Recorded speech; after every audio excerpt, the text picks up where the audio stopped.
One of the most common questions I get from my students is whether they should EQ their tracks before or after compression. And the answer I always give them is, that depends.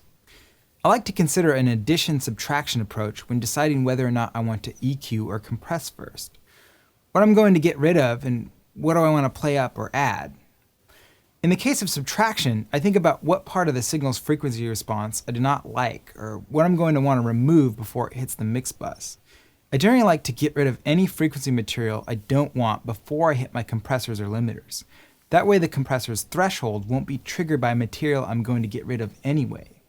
For example, if I have a loop with a ton of low end that I don't need, I might use an EQ to filter out all the bass frequencies before hitting the compressor.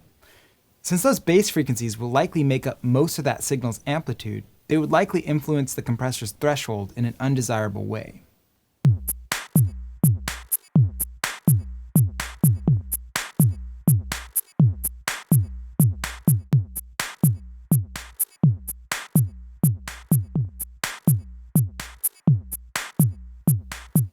Sometimes what happens when you use a lot of compression or limiting is that a signal's frequency response or tonal characteristics can get a bit flattened out, especially in the low and high frequencies. In this case, if I want to do additive or boosting EQ, I might consider saving that for after any compression, as a way of restoring some of the tonal response or shape to the signal, post-dynamics processing. Don't confuse this discussion of EQ before or after compression with the order that you approach them when starting to mix a song. What I'm talking about here is the physical order that your signal will take from one processor to the next as it travels inline through your inserts, not whether you decide to add compression to your track when you first open the session, then add EQ 30 minutes later.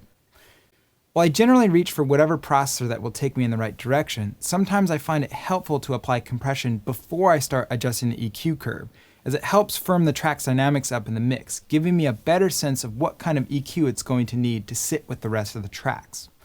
Otherwise, trying to EQ a dynamically wild track can be a bit like trying to hit a moving target. Remember, this adding or subtracting ideology is just a framework that you can use to think through your processing chain. It isn't a hard and fast rule that you have to follow religiously. In many cases, the order just won't matter all that much. Like if I'm doing a few dB of gain reduction on a vocal track, I don't always have to use two separate EQs before and after compression to achieve my ultimate goal.